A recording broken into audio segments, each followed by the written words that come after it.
بسم اللہ الرحمن الرحیم۔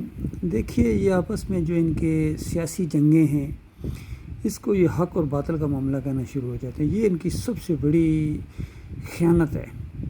باقی رہا حق اور باطل کو جو مانتے ہی نہیں ہیں، جو قرآن اور حدیث کے بنیادوں کو، ان کے اصولوں کو نہیں مانتے ہیں، بلکہ جمہوریت کے دلدادہ ہیں، اس مشرکانہ نظام کے اندر اپنی یہ اقتدار کے بھوکے ہیں اور اس کو زبردستی قرآن سے ثابت کرنے کی کوشش کرتے ہیں۔ یہ بہت بڑی ایک علمی خیانت ہے، یقین کیجیے۔ یہ بلکہ ان کا ایک اور جرم ہے۔ پہلے تو یہ حق کی طرف آتے نہیں ہیں، نہ حق کے اوپر قائم رہتے ہیں، نہ حق کو بیان کرتے ہیں، گویا یہ ان کی فیلڈ ہی نہیں ہے۔ خالص اپنے جمہوری معاملات کو، سیاسی معاملات کو قرآن سے ثابت کرنے کی کوشش کرتے ہیں۔ پہلے یہ ذرا آپ کلپ سنیے، پھر اس کے اوپر میں انشاءاللہ تبصرہ کروں گا۔ Neutrality is equal to rascality. جو نیوٹرل ہوتا ہے نا، وہ کوئی چیز نہیں، مجھے اونلی ڈیڈ آر نیوٹرل۔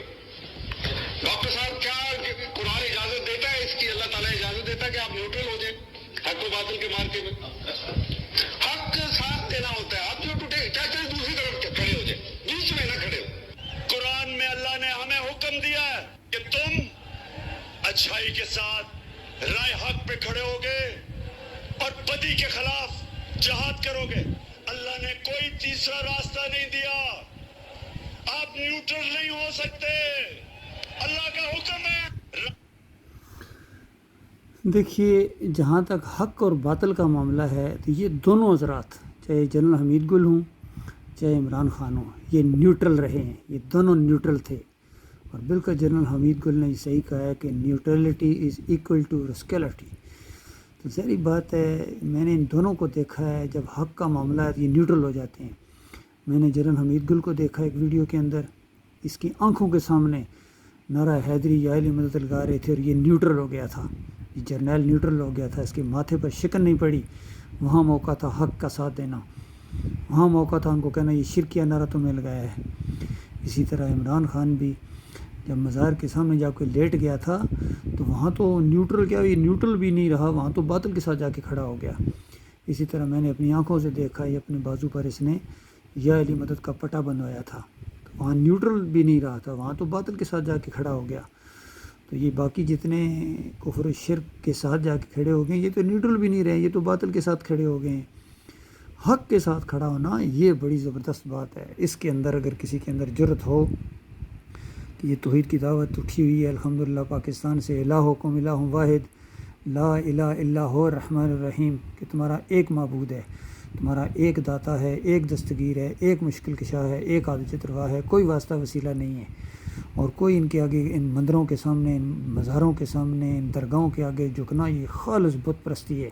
تو یہ جو دعوت دی جا رہی ہے، اب یہ نیوٹرل ہو گئے ہیں، کچھ تو باطل کے ساتھ کھڑے ہو گئے ہیں اور کچھ یہ نیوٹرل ہو گئے ہیں، حق کے ساتھ کھڑے ہونے والے بہت کم ہیں۔ تو اب دیکھنا یہ ہے کہ اس دعوت کا ساتھ کون دیتا ہے، حق کا ساتھ کون دیتا ہے۔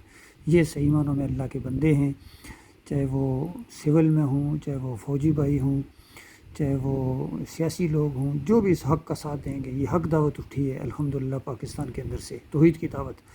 ہمارا کسی مسلک سے کوئی تعلق نہیں ہے، نہ بریلوی ہیں، نہ دیوبندی ہیں، نہ اہل حدیث ہیں، ہمارا کسی سیاسی جماعت سے کوئی تعلق نہیں ہے۔ ہماری سیاست ان سے بہت اوپر ہے، بہت اوپر ہے۔ یہ جو جمہوریت اور یہ پاکستان، یہ بہت چھوٹی لیول کی باتیں ہیں۔ ہم تو پوری دنیا کے اندر اللہ کے دین کو نافذ کریں گے انشاءاللہ۔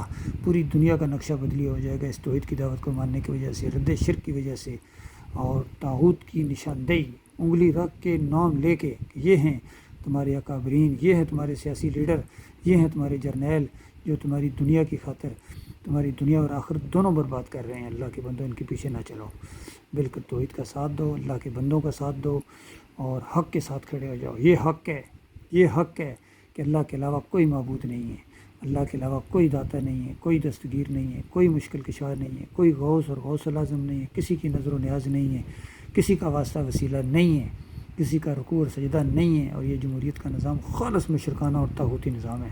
یہ حق دعوت ہے۔ اب دیکھتے ہیں کون اس کا ساتھ دیتا ہے، اور کہاں ہے وہ نوجوان جو صحابہ اکرام کی نقوش قدم کی رہنمائی میں باطل کو مٹانے کے لیے حق کا ساتھ دینے کے لیے تیار ہو جائیں۔ ہمیں ایسے لوگوں کی تلاش ہے، ایسے ہیروں کی تلاش ہے، ایسے جیلوں کی تلاش ہے۔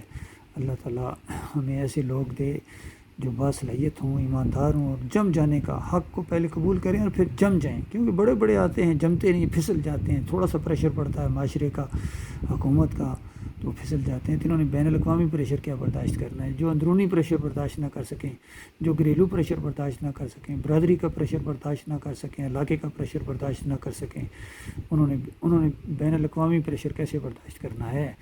لیکن جن کے اندر ایمان خالص ہوگا، جن کا اللہ کے اوپر بھروسہ ہوگا، وہ اس پریشر کو برداشت کریں گے اللہ کے بھروسے کے اوپر۔